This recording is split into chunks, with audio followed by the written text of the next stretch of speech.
It's another Sunday, and it's time for another squirming Labour MP on live TV that fails to answer simple questions. It's becoming like clockwork. As soon as they have a television interview, they fail to answer anything put to them and make a fool of themselves in the process. In today's video, we will watch and react whilst also going over all of the latest news from across the country. But first, hit the like button and subscribe to the channel and join our fast-growing community. So have a watch of this mess. I warn you, it's painful to watch. When the Chancellor says we wipe the slate clean, we're not coming back for any more tax rises, is that still true?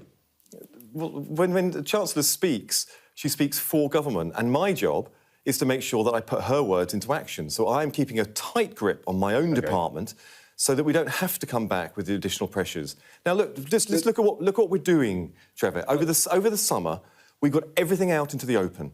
At the autumn budget, the Chancellor reset our finances, she fixed the foundations, and now I am sitting here on the cusp of announcing an investment programme into our country that is going to get our infrastructure upon which we will build the economy of the future. I want to come to that. For the simple reason, we do not accept the vice-lock grip, the cul-de-sac that the previous administration drove us into, where the only choices were on the back of high tax, low growth, was whether you cut or whether you raise taxes. I know you guys have to get growth into the economy. I know you guys want to take us back into the history of the Conservative Party in government and all of that. Well, but let's just talk about what you are doing.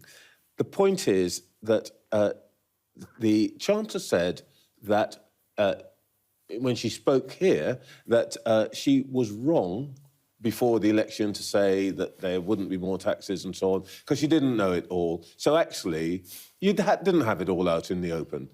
After the budget, she came in and she said there will be no more tax rises. Now, the point I'm really trying to get at here is, was it an error when she brought forward the budget to impose the tax rises, to give us the doom and gloom message? Because what's happened since then is that there's been no growth.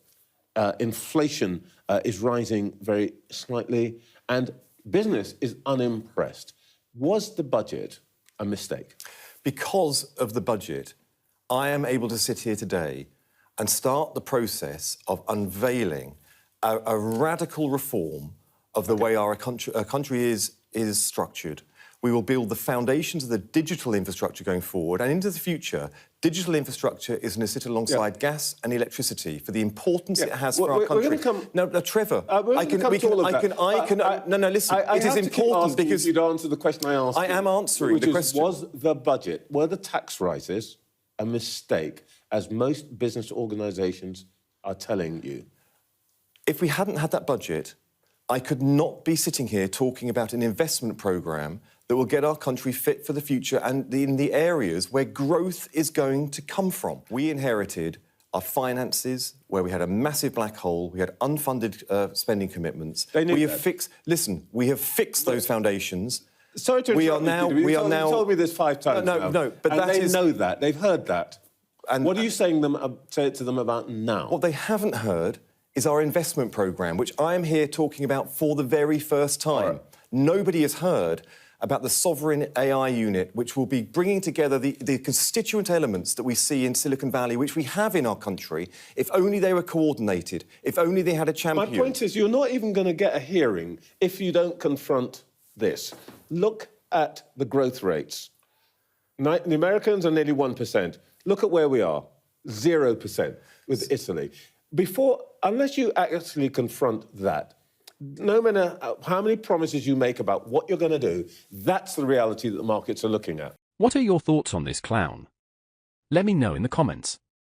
In some other news, a woman was stabbed and left with life-changing injuries at the hospital where she was working. It is believed that she works as a nurse at Royal Oldham Hospital in Greater Manchester, where the horrific event unfolded. The woman, in her 50s, was understood to have been attacked with a bladed article or sharp instrument, although it was not a knife. A 37-year-old man has been arrested on suspicion of attempted murder after officers were called to the scene at 11:30 p.m. on Saturday night. Police have said that they are not searching for anyone else linked with the attack and confirmed that there was no threat to the wider public. Detective Sergeant Craig Rotter from Greater Manchester Police's Oldham District said this is a serious incident which has left a woman in a critical condition. The woman in her 50s is currently being treated for her serious injuries at the same hospital. Rotter offered his condolences to the victims' friends and family, promising that he and his team would support them throughout the ongoing investigation. He announced that the local community would expect to see an increase in police presence as inquiries are carried out, assuring residents that the officials were there to offer reassurance and answer any questions. We know that news of this nature will come as a shock, and if you have any concerns or anything you would like to share, please speak to them, he added. In a statement, the GMP said it's believed that a member of the public attacked a member of staff at Royal Oldham Hospital. The victim, a woman in her 50s, suffered serious injuries and remains in hospital for treatment. Her injuries are believed to be life-changing. A 37-year-old man was swiftly arrested at the scene on suspicion of attempted murder. He remains in police custody. Whilst this investigation is in the early stages, we are not currently looking for anyone else in connection with this incident and do not believe there to be a threat to the wider public. Lastly, the Princess of Wales is set to make her most significant return to public life at next month's BAFTA Film Awards following her cancer treatment last year. The star-studded ceremony will take place at London's Royal Festival Hall on February 16. BAFTA Film Committee Chairman Anna Higgs has expressed she is very hopeful that Kate will accompany Prince William, the Academy's president, at the prestigious event. The princess completed her chemotherapy treatment in September after revealing her cancer diagnosis in an emotional video message last March. Since finishing treatment, Kate has maintained a limited public schedule, attending events such as Remembrance Sunday and her annual carol service at Westminster Abbey. The BAFTAs would mark her first major red carpet appearance since her recovery began. An insider revealed that BAFTA is throwing everything at securing Kate's presence, aware of the worldwide attention her appearance would bring. BAFTA has close ties with William and Kate and is pulling out all the stops to try to secure Kate's presence at this year's awards, the source told the Daily Mail. The insider added it sent her warmest wishes when she revealed her cancer diagnosis and hopes she will appear alongside William in what will be her big showbiz return since she's been in recovery. The source noted that the royal couple traditionally watch the nominated films beforehand.